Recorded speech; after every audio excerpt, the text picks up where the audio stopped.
Hello, ladies and gents.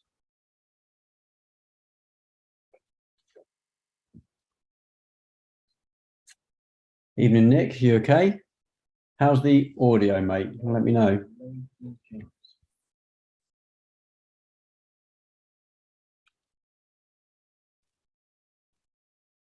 Evening, Nick.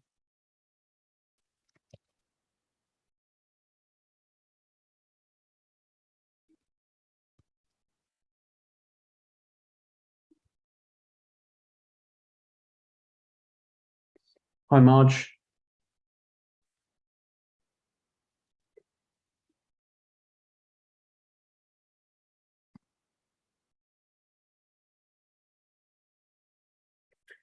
Audio's good. Nice. Cheers, Nick. Just waiting to see if we have any more people turn up. Visual's good too. Is it better than last week? What I want to know, I'm using Zoom. I want to know if it's actually any better than previous courses that I've done in terms of the quality, the video quality, audio, that kind of stuff. Because if it is, I'll just carry on using this kind of stuff. Okay, can hear you good. Thanks, Marge.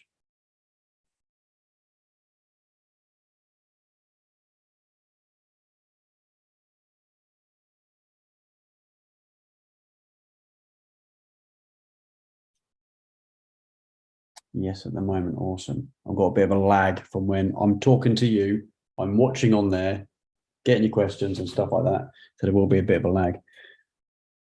Much better, no lagging like last time. Yeah, okay. I've just got, when I say lag, there's just a lag between me seeing your things come up time. Good stuff. Excellent. Okay.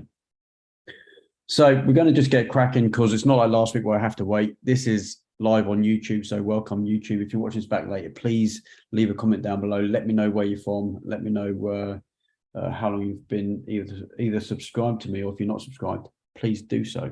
Now and again, you'll see me look over there. That's because I have another screen right there with questions and the text box on YouTube open so I can read your questions.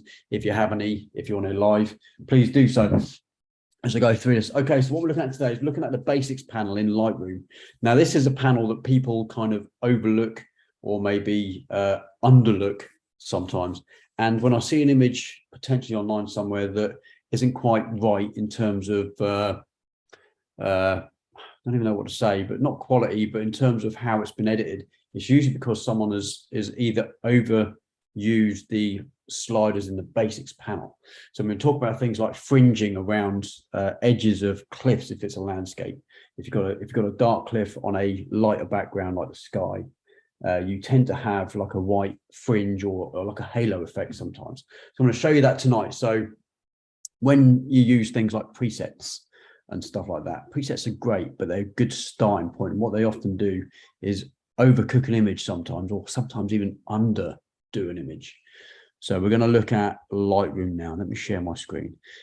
This is a little bit more complicated than last week, but hopefully we'll get all of Lightroom up on screen this time, not just half of it.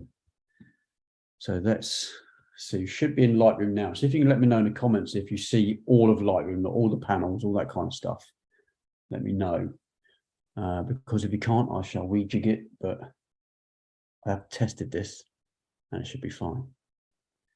Let's have a look.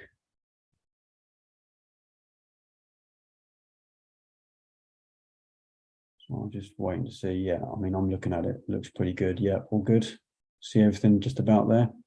Good stuff. And what we're talking about here, when we talk about the light and the color aspects of an image, we're talking about this top panel up the top here. So we've got the white balance panel just there and the tone panel just there. They're your basic panels, your basics. The images I've got up in a moment aren't where I want to be, because I want to show you some landscape stuff first. These are images I actually took on Friday night at a commercial event. I'm going to use them as an examples in a second. But what we're going to do first, we're going to come over to these two images for my landscape set. So we've got an image here. This is the Isle of Dogs. This is looking down one of the docks, looking through towards Docklands, and it's quite a nice image. But what we have here is, and what sometimes people don't do, is working with their white balance. Now, nighttime pictures are often quite difficult to understand because they look good. The yellows in this look good, and you know, the lighting in these situations do tend to be quite yellow. But it's not necessarily what we want to see from a nighttime shot. We still want to see, you know, a bit more blues in the sky potentially. So what we have in the bar at the top here, in this white balance bar here, is a picker tool, and guys, this is all about making your photography, making your edits really easy. And these tools are there in Lightroom. They're very, very good, and people tend not to use them.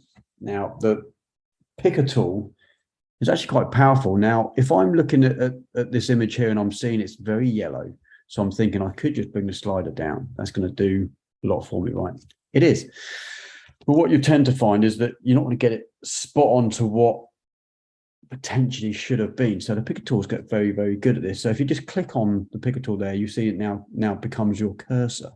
Now, what you're going to look for in your image, and hopefully you have this, is somewhere in your image that should be either gray or white. Actually, people don't think that you can actually use this picker to pick out the whites in your image, and it will give you a good idea, or good enough idea of what the color should be. So what I'm looking at here is these windows on the side here that are very yellow.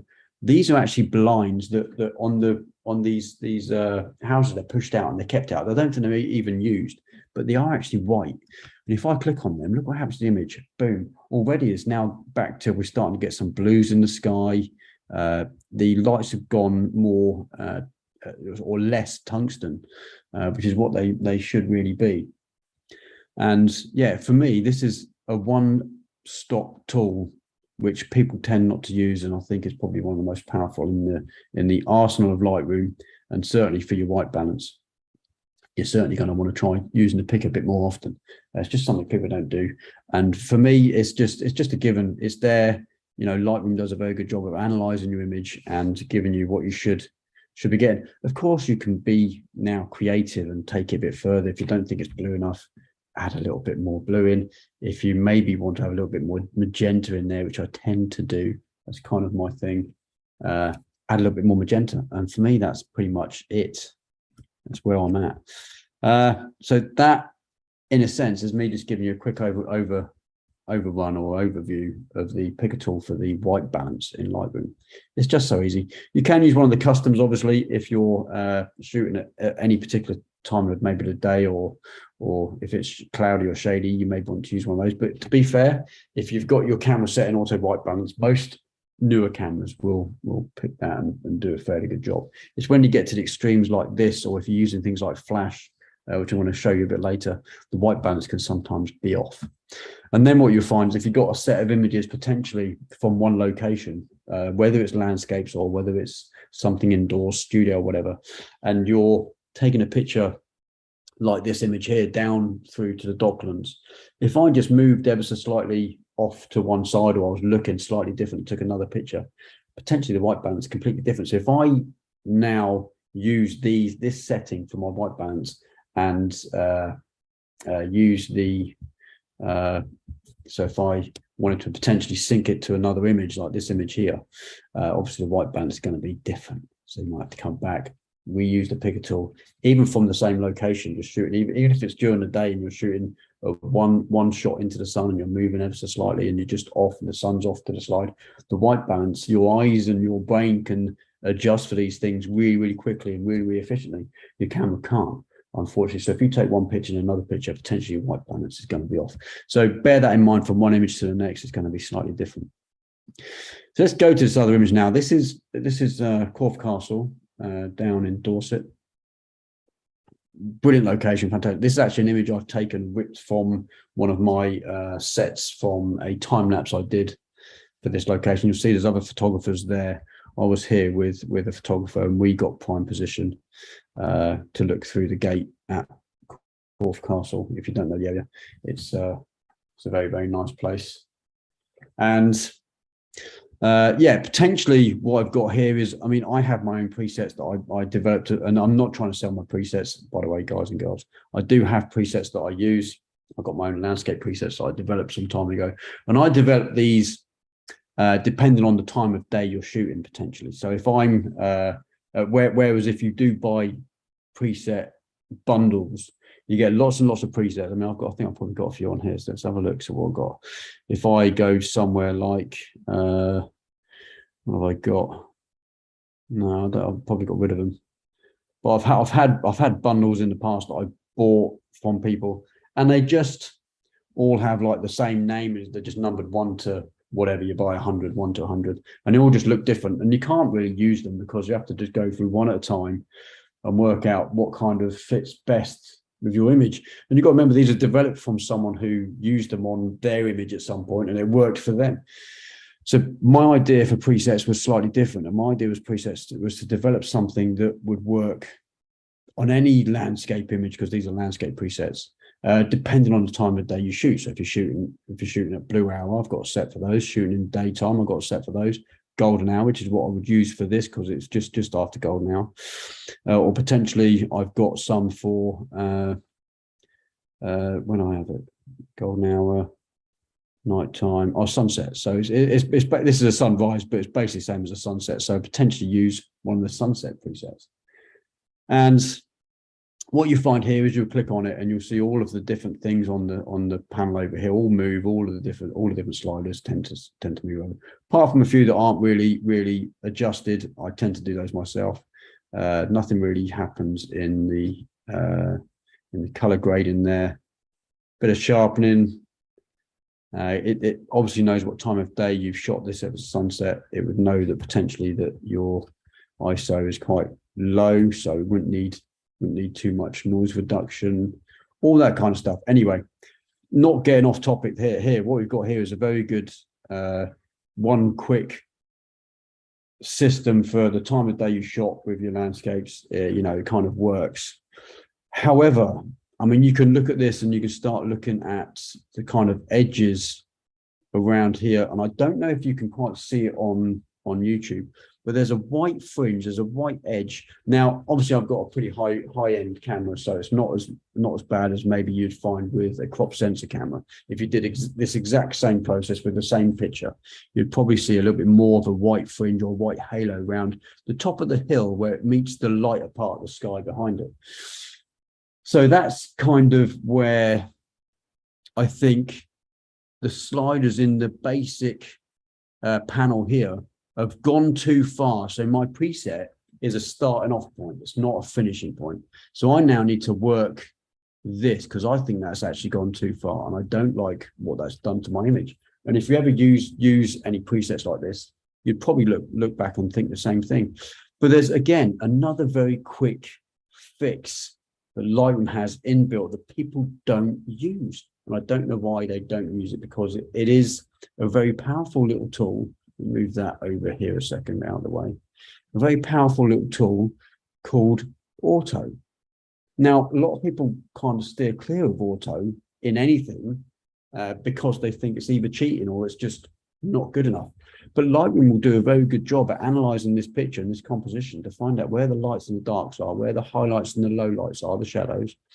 And it will do a very good job of compensating. If I click that Auto there, look what that's done.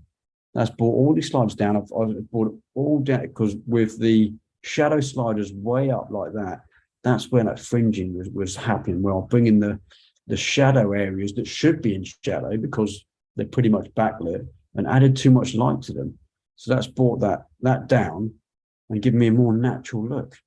Auto, it's there. People don't use it. Again, it is another starting point. So you may find that the highlights, but we're shooting to the sun. So the highlights sort of whites are a bit too much. So bring the whites down ever so slightly. And we can bring the highlights back up. We maybe need to bring the exposure down.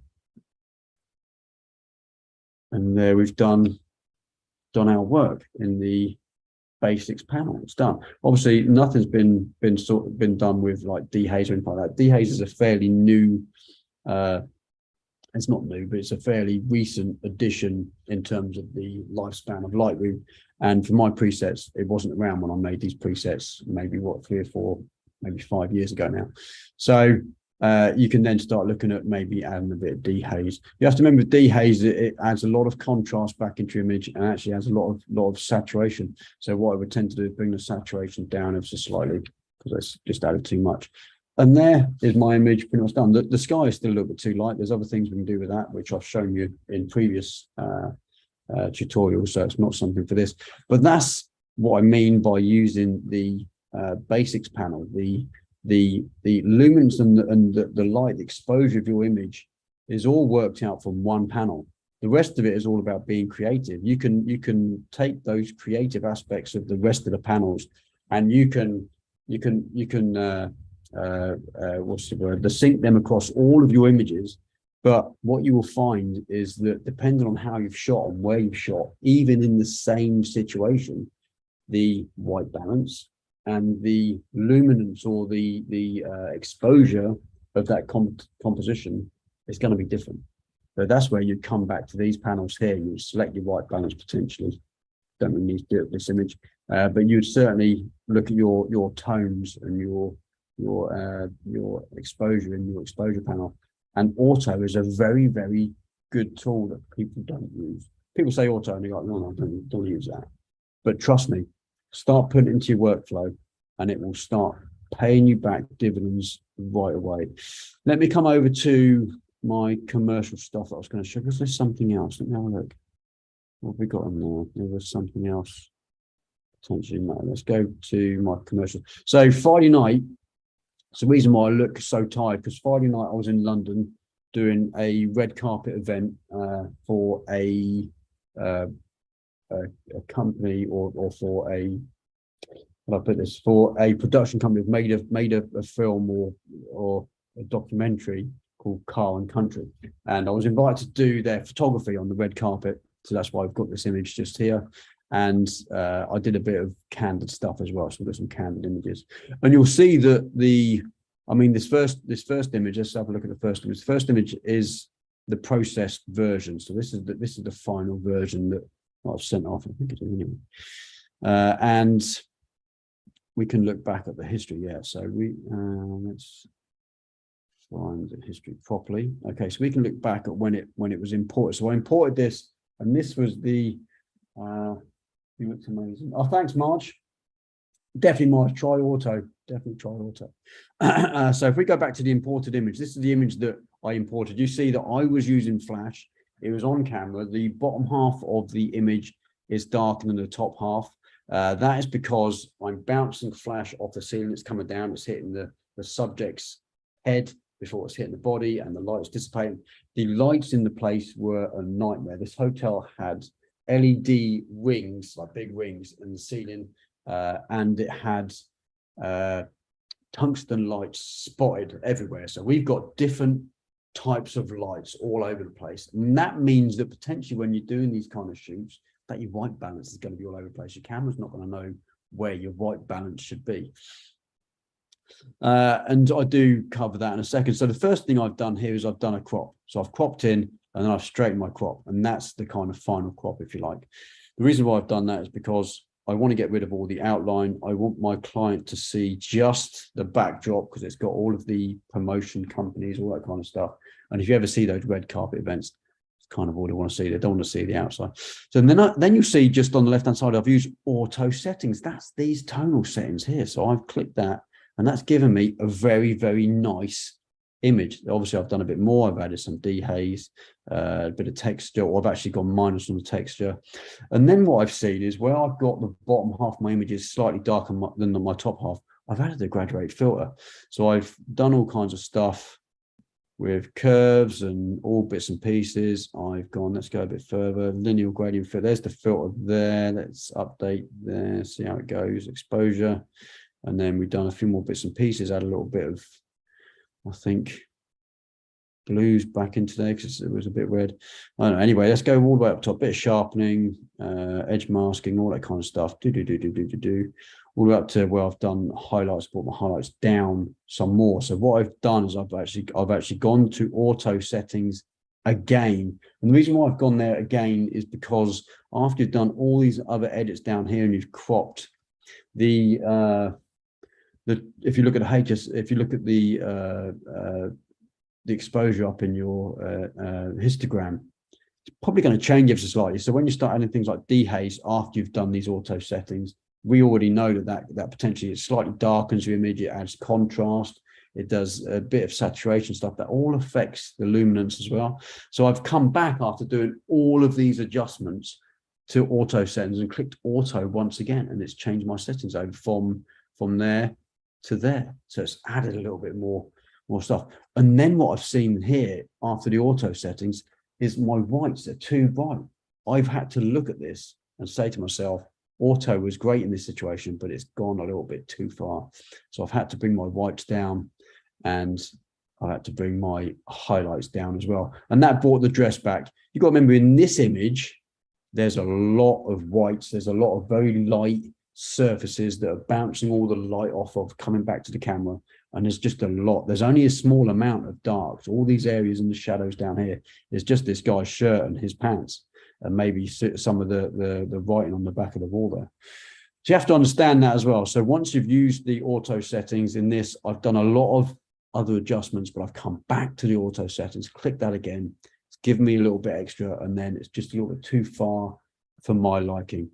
Now, what I did want to do here is actually show you what would happen in the same situation. So I've got 4 other images here. By the way, these images have been sent to the client. He's got the edited versions. You're not seeing the edited versions here, but yeah, he has got the edited version, so I don't mind sharing with you. So I've now got 4 images looking in the same direction. But what you also have to remember in this situation is my luminance is going to change depending on the color of the surfaces in my image. So when we talk about that, we're talking about more darks in this image than in this image, more dark colors, more dark clothing. That's what turns that image into greater. Cheers, Nick. I'm hoping my client is happy with me. He hasn't got back to me yet, but I'm certainly hoping he's happy. So if I now take this first image and hold down shift, click on the last one, they're all now selected. I can sync these settings, apart from the crop, obviously, because the crop might be different. I've got the mask in there, which is that graduated filter in there. So let's sync that all across there. Merge all that for now, it doesn't matter. And you'll see that they start to change. They look a little bit different than what they did before. But they're not as good as the edit is in there. That's because there's more dark areas in this image than in the other image. So I need to come back to my auto exposure. And now look what it's done. I've come back to auto and used auto, and that's given me a very, very nice exposure. If I go to the next image, still, I think that's a little bit dark. I think it's going to brighten that up a little bit more as well. Yeah, there we go. Auto's done a very good job. All we need to do now is crop that one. With this one, it's going to be slightly different because there are a lot of darker surfaces in this one. So this is probably going to over highlight. And yeah, look what that's done. The auto in this one actually hasn't worked. If I look at the, let's move this out of the way. If I look at the faces, there's way too, for me, there's way too many highlights. I don't know if that's coming out on YouTube, way too many highlights in the face there. So what I now need to do is actually bring some of this back. So I'll bring the whites down and I'll bring the highlights down. Much better. Or in fact, what I might do is actually bring the whole exposure down just ever so slightly, but bring the highlights back up. And that just keeps the faces just at a nice color. I'm looking at skin tone as well. So the skin tone between the three ladies here looks pretty good to me. And yeah.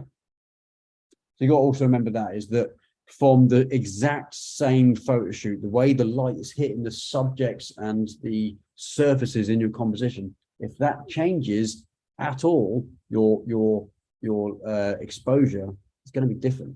Even though I'm pointing in the same direction, I'm using the same lights. There's just a lot more going on from one image to the next, and that's what I wanted to show you in there. So using sync to sync images across sometimes is great, but what I then tend to do, and this is kind of my wedding workflow as well. So I'll take a set of images, I'll edit the first one completely, get it all edited, sync that right the way across, however many images it is in that first set of images, and then go back to the first or now the second image in that whole set, and then start looking at the auto. I'll start looking at the white balance. Maybe that's changed. And what I'm trying to do is get consistency in exposure and white balance throughout that one set. But you've got to remember, if you're just using auto through the whole thing, and I'm just going to sync it all the way across, it's going to be different. So let's now look at this image. There's quite a bit. There's nothing wrong with this image as such. It's a very dark area. There's a lot of LED colored lights, and in this case, there's reds and yellows and magentas all over the place inside this. This is the bar area where I was. How did you sync? Okay, Margaret, syncing is really easy. So when you talk about sync, so if I've got the first image there and I pick all 4 images by using the shift key, I've now got all 4 of them selected.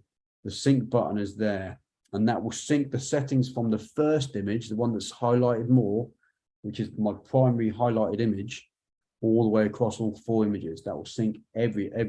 What comes up is a little box here, and you tell it what you want to sync.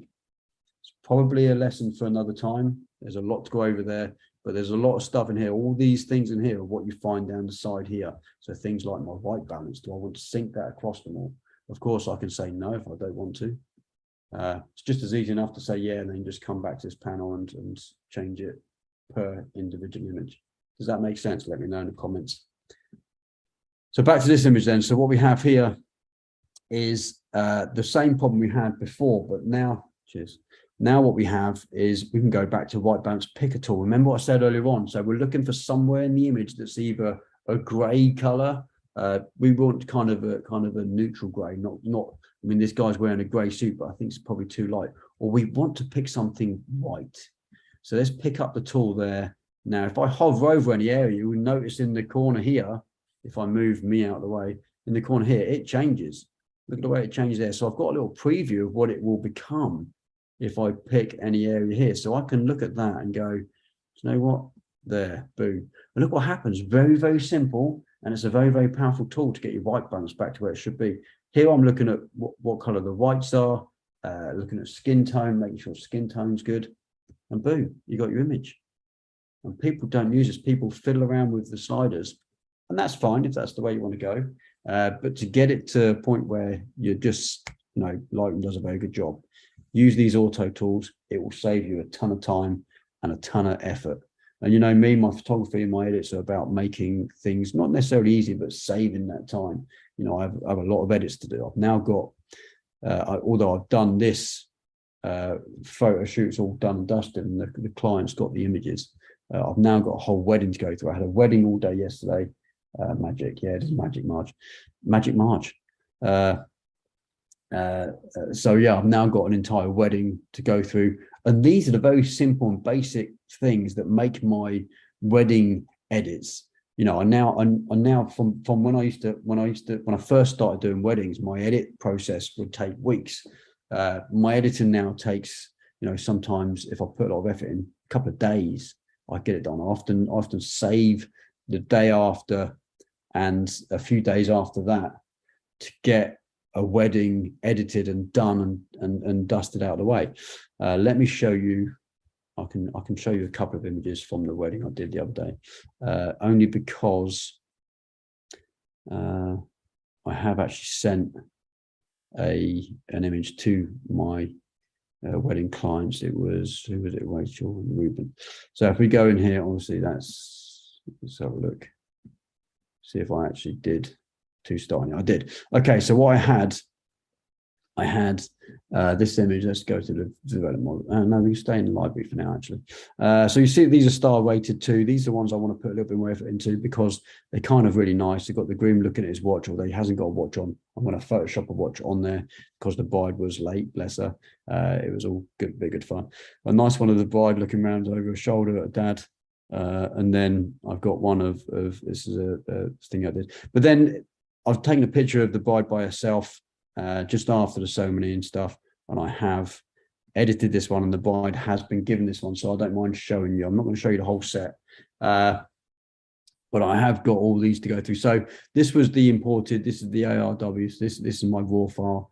I've done a little bit of work in Photoshop there, which has come back as an edited TIFF, and also done a little bit more work in Photoshop and got to this, which you might look at it now, having seen the unedited version, which is that, and say, well, it's well over edited, but it's the kind of shot that brides really, really like. And the background's nicely out of focus and everything, the bride, and the only thing I regret is the light immediately behind the bride's head, which is a bit of a shame. But we didn't have a lot of time. We couldn't go outside because there was going to be a whole shoot outside, but it was raining. Unfortunately, these things happen. So this is what I now have the challenge to do over the next couple of days and maybe the next week. So I've got a ton of images, all of them are going to be nice. So I've got 2,481. I've selected, if you were with me last week and the week before, you know I do my selections very early on. So when I got back late last night, I did my selections.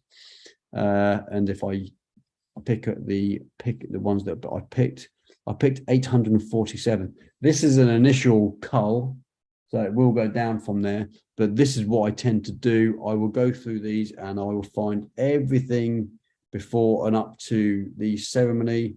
They will get chosen. They will get their chosen color, and I will edit them like I've just shown you. So they'll be edited as a pack, as a one pack. So I will go through. I will edit one. I will sync it through, then go back, and then do the final, the adjustments, things like crop.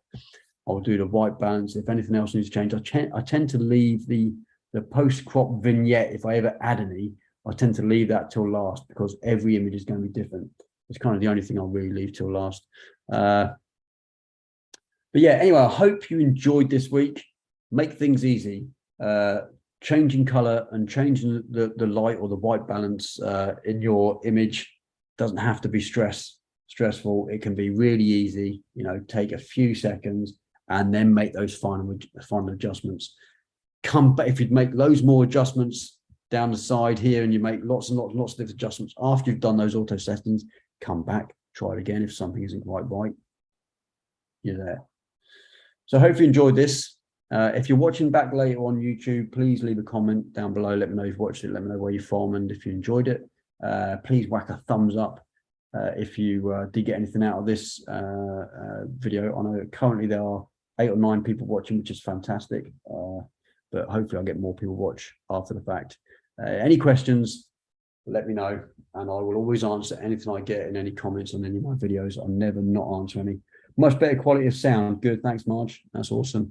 And I haven't posted up next week. Next week will be, I'm actually thinking about redoing the masking in Lightroom, because Lightroom has just had an update and they've completely redone the mask. I haven't updated my Lightroom yet because I don't like to update it. But what you do have in the mask at the top here, you have the select subject, which is there, select sky, you have select person, you have select people, which I think is, if there's more than one person, it will do a better job of selecting just those people. Thanks, Andy. This live stream is much better. Thanks for the info as usual. Great, Nick. Thanks, buddy. So yeah, I might update my Lightroom, and that might be next week. So look around for that. Hopefully I will see some of you next week. And yeah, what I might do in the future, what I'm thinking about doing, obviously I want to do some Photoshop stuff as well, but Photoshop is very in-depth. If anyone's got any idea of what they'd like me to do in Photoshop, keep it to single things, not like tell me how to do Photoshop. That doesn't kind of work. But what I might also do is start doing things like talking to other photographers online on a Sunday night. We can ask questions, answer questions, and take questions from those watching live. So if you potentially want to join me at one point, maybe we'll get 2 or 3 photographers on. I don't know. We'll make it a big thing. Let me know, and we'll see if we can sort something out in a couple of weeks. 2 weeks' time, I won't be able to do because I'm doing something. I can't remember what it was. I have a photo shoot on Sunday the 6th, which is going to be fairly late in the afternoon, early evening. So I may not get on, but we'll see. Anyway, I'm waffling on. I will see you boys and girls next week, hopefully. And yeah, hopefully you enjoyed this. Please subscribe if you haven't done so already. And then you'll get updates every time I upload a new video. I'll do another live. And yeah, love these things. Starting to really enjoy it on a Sunday night now. Just let me know if you've got anything you want me to go over. I'll happy to do it. Okay, guys and girls, have a good one. I'll see you all very